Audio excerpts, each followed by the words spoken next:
Hello and welcome to today's webinar. Thank you so much for joining me today. I greatly appreciate it. Today's webinar is on my top 3 list for certification. We love doing these webinars, or at least I do, at the end of every year because it's fun to see the questions and how things are progressing in the industry. And so today we will discuss the top 3 questions that people are asking currently in the industry. I do have a few slides. They are going to be one's on myself, and the rest will be on some company information, and then we'll get today's webinar started up. My name is Ted Stewart. I'm the Program Development and Compliance Manager for exida. Quick information of my background. I started my career with Lockheed Martin as a test engineer for the missiles and fire control industry or area in Orlando, Florida. I then jumped over closer to the East Coast at Melbourne, Florida, where I worked for Harris Corporation, a group called WPG, Wireless Product Group. We made a lot of little black boxes, I can say, that could locate and track people. So it was very interesting. I learned a lot. And then roughly 7 years ago, I came over to exida. It's been the best decision I've ever made. I now get to be responsible for a lot of new development of our products and programs, whether it's functional safety for OEM, end user, cybersecurity, automotive, machinery, robotics, and railway. So I wear a lot of different hats. I stay very busy. Every day is a new day. Now, we are a global company, offices around the world. Every year, I feel like there's a little tiny extra triangle that's going to pop up. I'd say within the next couple months here, there might be even another one. Which isn't public knowledge just yet, but we're very excited to be growing as fast as we are. exida, we are a customer-focused company. Well, we are the only company that encompasses that complete life cycle of functional safety and cybersecurity, which kind of really makes us unique and allows us to bring a lot to the table. And the very interesting part of all of that is that we're able to provide unique solutions and create these databases of information because we're able to talk to the manufacturer, the integrator, and also the end user. So we get to talk to everybody and collect all the data so we know what people are thinking, what people are doing, what trends are going on, and then we can help both sides of that table, whether you're developing the product because we know what the end users are looking for and vice versa. So it's such a great fit, and we've done very well at it. Very unique in the sense that exida is an employee-owned company. What does that mean? That basically means everyone working at exida has a reason to give it their all. We do have over 100 global experts. We've completed over 1,000 certification jobs, and we've modeled over 500,000 CIFs. So that's kind of the one reason why, if you've ever worked with me, you know, hey, it's 8 o'clock and Ted's still answering emails, or it's 10 o'clock. And it's because, hey, look, you know, the better service I provide to you, the faster our company grows, the better I do as well. And so that's what's in it for me, and that's exactly what it is. We do have some software. Excellentia is one of the most widely globally tools used. We do want to thank everyone that because, you know, if we don't get this feedback and people using this product, we don't know how to update it. So everyone's feedback has allowed us to make all these improvements. We're now at V4, which really encompasses that entire life cycle, right? So now we have modules for every single piece of that life cycle. So no matter where you are in the process, say you're working on your life cycle costs, or you're trying to design that SRS, we have a module specifically set up for that, and then all your information carries through that life cycle as you use it, even in regards to alarm management and cybersecurity. To me, this is one of the most important slides because it kind of helps share with you a lot of the benefits when working with us, and it's that nonstop research because we publish everything that we basically know. We're an open book. There's no secrets. Everything we do, we'll explain, we tell you. As you can see, every week we have a webinar telling you what we do. And the reason for that is because the faster we can have you learn, the faster we can start moving on to that next level of safety. And there's an initiative going on even right now that's completely revolutionary of valves and actuators, and it's super cool. And we're already starting to work with a few companies right now. And so that's the biggest thing, is the faster you learn, the more that we can do and do other things. So, and I think that's very critical, and that's how we remain impartial, and that's how we can work with so many similar competing companies, right? So you might be competing with somebody else, but we want to make sure we stay impartial, because if we publish something, now both companies are allowed to use that same references, and there's no advantage there. In regards to functional safety, we have a couple years ago, we took over and became the global leader, which is excellent. So within 15 of the years it took us, we overcame, and we are now that global leader in functional safety certification, which is really cool. And then when it comes to the cybersecurity, right off the gate, because we all got the same head start, or we got the same start, we jumped out, took cyber extremely serious, and we've been doing very well helping the industry with ICS cybersecurity. Today's webinar, we're going to talk about my top 3 list. Like I said, we're going to talk about the different questions that are asked throughout the years, and here's the top 3 things that people are looking for. And then when I speak about just one topic, think about it in your industry as well. So you might be an end user, you might be an OEM, you might be an integrator, but if you do more with machine safety, if you do more with robotics, railway, what have you, keep that in mind and apply what I say to your industry, because it also applies to your industry. Now, I'm just going to tell you about functional safety and cybersecurity in the sense that those were the questions that were specifically asked for those industries. But if you would do something differently, my answers will most likely apply to yours as well. Okay. So here are the top 3 questions. The top 3 questions are, hey, I'm a small company. Why would I worry about cybersecurity? Next question we'll talk about is, well, of course we'll talk about this one. How much does certification cost? I should have made that the first bullet point, because as you know, you're probably someone that may have asked this type of question, which it's a great question. But it's a loaded question. It's hard for you just to get a quick answer back, because there's so much involved, and that's what I'll share with you. And then my failure rates weren't accepted by our customer, even though we used a third party. Let that sink in for you, because a lot of companies out there are trying to do the right thing, and they're, some do their own FMEDAs. They come up with their own failure rates, and it's not right or wrong. But some companies are going to third parties who are telling them, hey, yeah, of course you should come to us. It's that third party review. It's unbiased decision, and we'll generate these failure rates for you. Well, there's a lot to that. Not all failure rates are created equal. There's so many different databases out there, and I'll give you a few hints and tricks, not tricks, but things to ask those that are willing to do this work for you, to make sure you're going to get what you expect, and when that FMEDA is completed. And that's what I'll go through. Okay, the first one, size does not matter when it comes to ICS cybersecurity.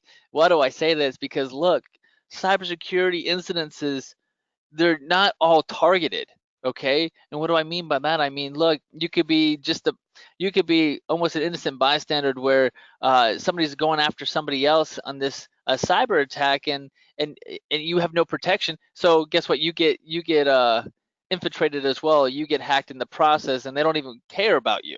But then you get impacted, and that whole thing. And then you have to recover and do all those things. But even in regards to industries, whether it's water and wastewater, lighting, robotics, pharmaceutical, medical, all of our current functional safety customers that use some type of smart device, everybody here needs to at least think about it. I know recently the AWIA put a kind of mandated cybersecurity protection in the water wastewater industry. Now the requirements there are still kind of light, but it at least gets people thinking, hey, I should do something about cybersecurity.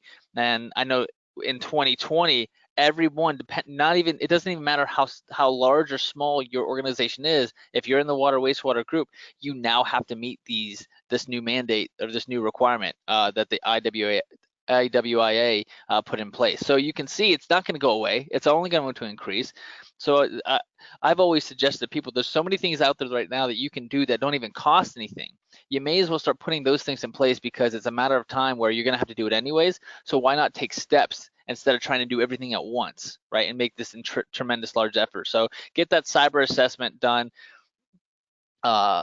Figure out where you currently are, where you want to be, and just take it from there. Because right now there's so many myths out there where you'll see these 5 main quotes, right? You'll see people say cyber attacks are only a concern for big companies, or nobody wants to target my facility, or security was handled during the design. We know that's not the case. There are a few companies out there, I'll give them credit, I've seen they are designing in security, and it's super cool. Or you this one's this was a fun one. My system is totally secure because it's air gapped. So anyway, it's fun. It's a newer industry. People are still learning. Functional safety used to be this way too. Now a lot of people are really taking functional safety to heart, because that also is not going away. But cyber actually is most likely going to grow faster. Let's talk about the reality of things. This slide happened 2 years ago. It was created, and you can see even back then, 2 years ago. I mean, and so much has progressed since then, that over half of ICS have experienced attacks, right, to their systems. Over half of them, and this is 2 years ago. So if if you know a couple other companies with you, one of you have already been infiltrated or attacked. Maybe it wasn't a big concern. Maybe it was a small thing you got to correct it, but that's just a very interesting statistic, and it's something that we need to start taking more serious, because it's not even an intentional attack, it's all the unintentional ones, right? So it could even start with the competency of the people within your facility to learn about phishing emails and not clicking on these links. And I mean, there's so many simple things that we could do, and just to kind of teach your people, because you could have the most secure facility in the world, but if your people don't understand what that means and how to utilize the procedures and policies that you have in place, it does nothing for you. And that's where it kind of starts. And so helping remove the unintentional incidences greatly enhances your success of not being impacted by any kind of cybersecurity threat. Next question I want to talk about is how much it's going to cost. And it sounds like such an easy question, but oh, man, it's we do our best. We do our best when people ask, "Hey, just give me a ballpark. I'm going into this meeting. Give me a ballpark. I just need a number." Well, if you don't understand, one, what's involved with certification, and then two, you don't give us the information we need to give that ballpark, it's not valuable to you. I mean, we might say it's $10,000. We might say it's $100,000, right? It can range that much, and the reason for that is because there's so many different ways to get certified, and people just don't realize it. And plus, there's so much work involved, and that's also not realized if you're a newer customer. And so what I would like to do is I'm going to go through the functional safety paths, and then quickly go through the cybersecurity paths, and kind of share with you all the different variances and all your options. And I'll do it at a very top level. And if you have more questions, you can send me an email, and I'll go into more detail about your company. I'd love to do that, because there's even more options beyond this webinar. But let's just keep it at that point for right now. So the certification paths that we have for functional safety, there's three main ones. Okay, there's more, of course, but let's just stick to these three. And the first one we're going to talk about is a fully compliant certification, where it's a new product. It's first time coming out, and we'll have to look at a full-blown IAC 61508 certification. The second one is if you have a product that's been out there for a while, maybe 5 or 10 years, you sell a ton of this widget, we'll do something called proven in use, and we'll call it with changes, right? So it's a proven in use product, you're allowed to make changes, and that is less requirements, and it's also less expensive or less time oriented as well for you. And because remember, when I talk about less expensive, what I'm saying is even for your internal costs, your less man hours, that's a huge saving that people don't see on paper. And so a lot of certifying bodies like, oh yeah, we'll give you 50% discount, or it's going to be half as much as those other guys. And guess what? Your internal man hours are going to blow up. They're going to be 3, 4, 5x more hours for you to get this done. And oh, by the way, it's going to take you another 1.5 years to get it completed. And so those are things that aren't on paper that need to be understood. And that's another thing that we'll quickly mention and talk about, and we can go to more detail after this webinar. And then, of course, the last certification path is no changes allowed. This is a product that is obsolete.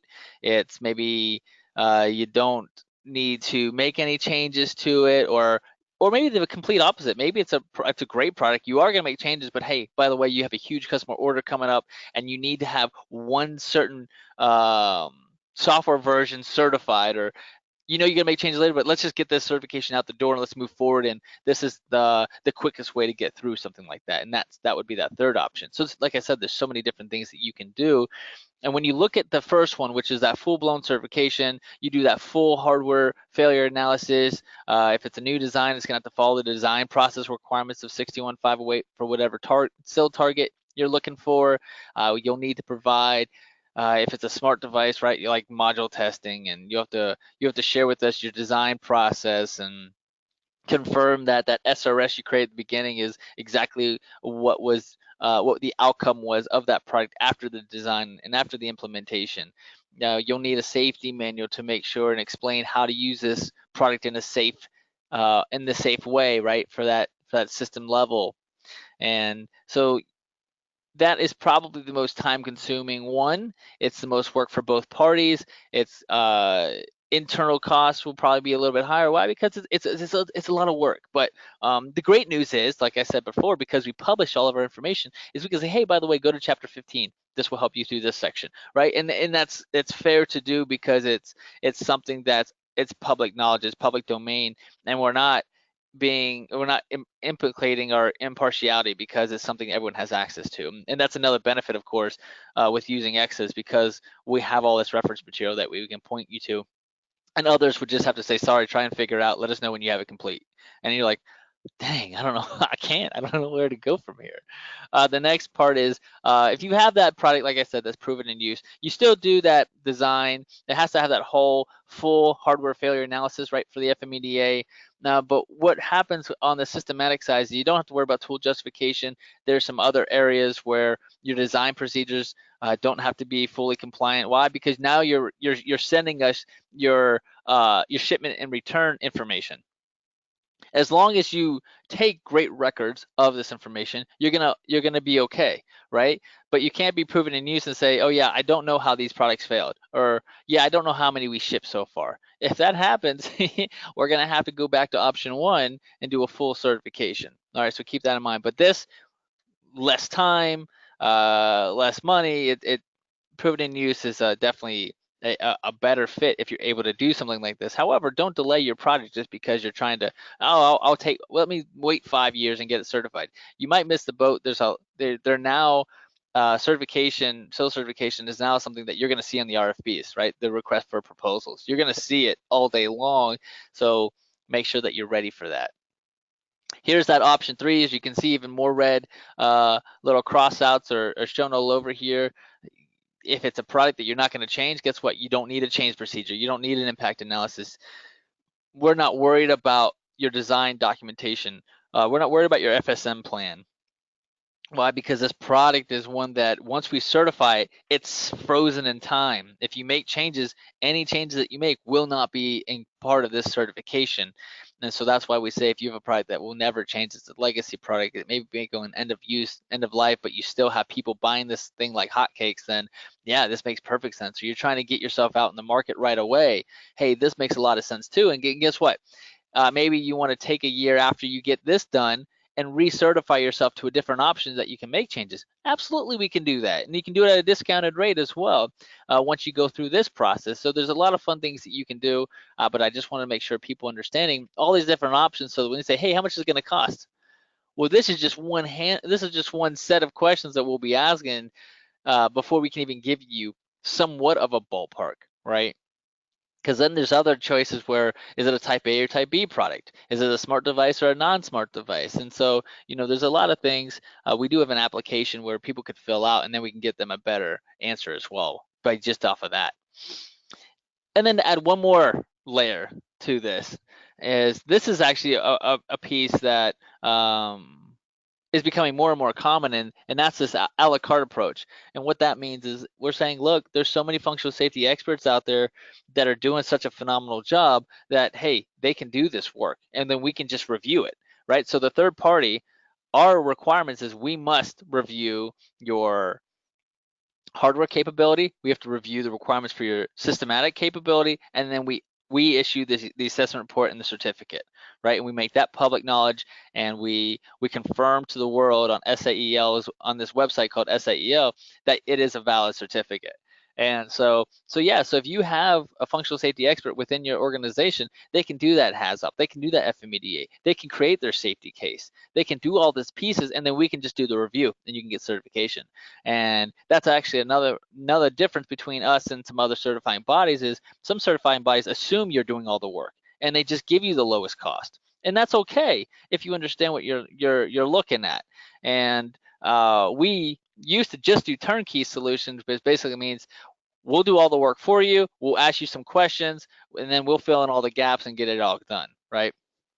And that's why we were on the higher end of any kind of cost, and that's because we were doing all the work. Where we'd get your project done between 2 and 4 months, and if you go a different route, it's going to take you at least a year to get something like this completed. Now let's switch into cybersecurity, the different schemes there. I don't have a lot of slides on this, and it's really because I just want to share with you this kind of a similar scenario.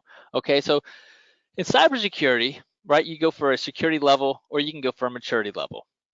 We have other webinars that describes what those things are, but for this, all you need to know is it's kind of like functional safety where you have a SIL 1, 2, 3, or 4. Think of it in maturity level and security level for cybersecurity. It's like 1 through 4 again. All right. And so what you need to know is, one, what type of organization are you? Are you an OEM? Are you an integrator? Are you a solution provider? Are you a end user?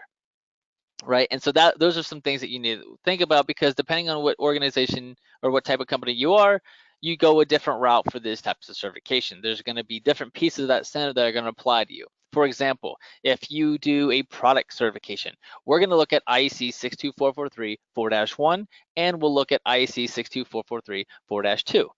If you are, let's say, an integrator, we'll look at IAC 62443 2-4, and we'll look at IAC 62443 3-3 for integrators. So you can see, depending on who you are, what you're doing, different pieces of the standard will apply to you. Some are longer than others, and of course, time and effort are all different, costs are all different. And that's another thing that we need to look into. And plus, guess what? You can do it yourself as well. You can go through and do some of those pieces yourself if you have a cybersecurity expert, if you have someone in your organization that's a CACE or a CACS, right? Then you have the full reins to go ahead and do it, and we can just review it for you and go through that process. Understanding what's involved with the certification process, we've had other webinars on. We can go through it as well, or you can just send me an email and I'll get you the slides to that as well. How much the certification costs? Like I said, there's so many different options. You have to choose your certification path. Do you want a turnkey solution, or do you want to do it yourself? And then, of course, are you a first-time customer? Because that also plays a part. Because when we say cost, we're not just talking about our cost. We're talking about your time, your effort. And I know there's different, I call it buckets of money, right? But look, in all the scheme of things, time you don't get back. So is that something that is valuable to you? Now let's go to the third question here, and that's why aren't my failure rates accepted by the customer? You know what? When this first was going on, I never thought this would come up. And however, it's unfortunate that there's so many people out there, even certifying bodies that are, I mean, they seem very credible. They're producing failure rates or FMEDAs that are so unrealistic, and we're learning why. And this is something that we're very passionate about. This is something that if you hear the name exida, you'll probably think, oh yeah, they're the failure rate people. And it's for a really good reason, because none of these certifications even matter if you don't have the right database of failures, right? Because what you put into it is what you get out of it. So if you're using a database, say from, I know that there's still industries out there that are using a database from telephone industry. It's called Telcordia. There's a Telcordia database, like the BT database or the Bell Labs or AT&T. They have databases out there with failure rates that have components that people are still using today for failure rates for their new products. And that was in the 70s or 80s. And who knows when the last time that was updated? But guess what? They were free, or they're dirt cheap to get. So people are using databases that are readily available to them, not knowing when the last time it was updated, or if the component is even truly has that same failure rate to it. I mean, there's other databases out there that they could be actual data. They're saying, oh, this is actual field failure data from 10 years ago, right? It hasn't been updated, and that's so critical. Or in other instances, we're seeing people more commonly using databases that are for washing machines, right? For high demand, things that are constantly moving. If you have a low demand product and you only have to use your safety system once every other year or something like that, something where this valve doesn't have to move, right? And it doesn't frequently get exercised. Well, guess what? The failure rates are completely different with that. And so that's another thing that people need to realize. And so when we say, hey, look, the best thing that we can do for you right now is if you if you have somebody that's saying that they're going to do your FMEDA for you, simply ask them, what database do you use when you create an FMEDA? And if you want to send me an email saying, hey Ted, what does this one mean? I'll tell you that. I'd rather help you than you spend all this money and then have people not accept it, right? And so that's the key thing is all these FMEDAs are not created equal, and failure rates are definitely not created equal either. And you need to understand what industry database it comes from to see if it even applies to your type of product. And that's why we've had to come out now and tell people we do a calibrated FMEDA. All right. And that's where we take the manufacturer's data. We take the return information from the field. We have programs like SILSTAT that collect that for us. And that's another thing that's working so well for us is because we get to talk to the end users. We get to talk to integrators. We get to talk to manufacturers. We get all of their data, right? And because we're a third party and we're impartial, all this data remains within us and we don't share it. Right, well, it's anonymous now, right? But because we'll put into our database, nobody knows where that data came from except, well, we have records of it, of course, per 61511. So we can trace it back to exactly where we get the information. However, we have all this data. We're seeing how new technologies are improving or deproving. I don't know what the right word is, but they're decreasing failures, or they're either getting better or worse. And that's the biggest thing is we update our database monthly, right? So if you have like Excellentia, we're constantly updating that database for you, and you're constantly getting the latest failure rate. So if you have an FMEDA that you did 6-9 years ago, more than likely it's not accurate, right? Failure rates have changed. Now you still probably are within your SIL target, right? Which is the most important thing. Well, I'm still a SIL 2, I'm still a SIL 3 capable. But yeah, that's what's interesting is so as we go through, and we're getting these new failure rate information, we're looking back at the FMEDA and seeing, okay, is it still applicable? Is the FMEDA still telling what the industry is actually going through? And if it's not, we need to look at the analysis there and adjust accordingly. So if the FMEDAs are coming optimistic or pessimistic, that FMEDA now needs to be reconsidered to make sure that it's lining up with the actual field failure information out there. And it's such a critical step that we don't know anyone else that's doing this. However, we're going to share what we're doing with everyone, hoping that everybody else starts taking this more serious, because there never should be a situation where someone does an FMEDA and it's not accepted unless they're using the wrong database. How do you know if you're using the wrong database, or if they are? You can do a smell test. This is something else that came out. It's called silsafedata.com. Take a look at it. It has the upper and lower bounds for your dangerous undetected failures. And that's the most critical piece, by the way, is the DUs. So take a look at that. Every certificate should have your safe detected, safe undetected, dangerous undetected. All these failure rates and these different failure modes should be listed on that certificate. If they are not, and you only get some kind of like PFD number, something's wrong, because that end user, then if they only have a PFD number, can only use it however it was specified on that certificate, and that's completely limiting them to what they're able to do. So you need to see a certificate that has all these different failure modes on it, especially the DUs. You need to know those DUs, because that's what you can realize to see if these failure rates pass the smell test. Because if it falls outside these ranges, and these are big ranges even, this website, SilSafe Data, was very nice, but it's either going to be way too pessimistic or way too optimistic, and it's completely creating unsafe situations. So you might think you have a SIL whatever, SIL 2, SIL 3, SIL 1, but in reality, it might completely miss the boat, and you're developing systems that are still unsafe, and it's very unfortunate that's happening. But hey, look, we're going to get better, we're going to improve, we're going to teach everybody everything we can do. So finally, I just want to say thank you. You know, this was something that many people had questions on, so we wanted to get these things answered. You know, we're in the best month. I love this month of December. A lot of families get together. It's just such a great, peaceful time. So I just want to take my 2 seconds here on this platform and just say thank you, everybody that listens to these calls every week.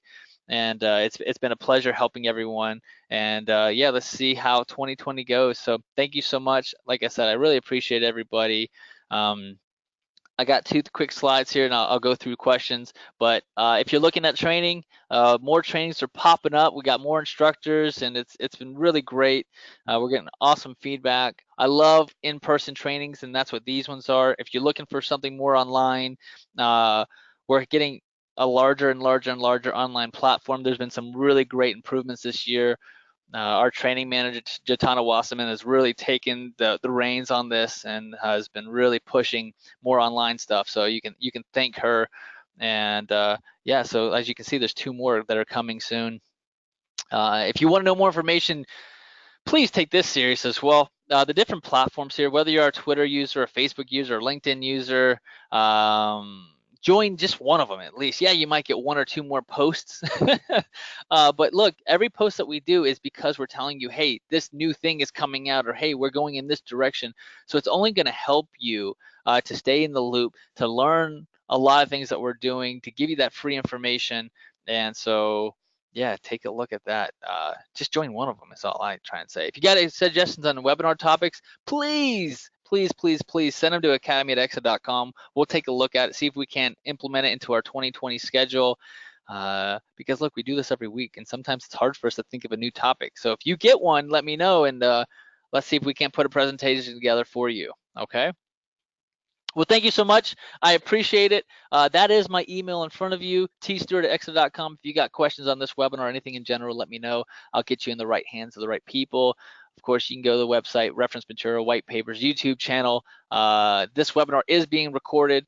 It will be placed on our YouTube channel, so you can listen to this awesome webinar over and over again. Only kidding. But yeah, enjoy yourself. Have a great day. Thank you so much for tuning in. I really do appreciate it. Take care for now. Bye-bye.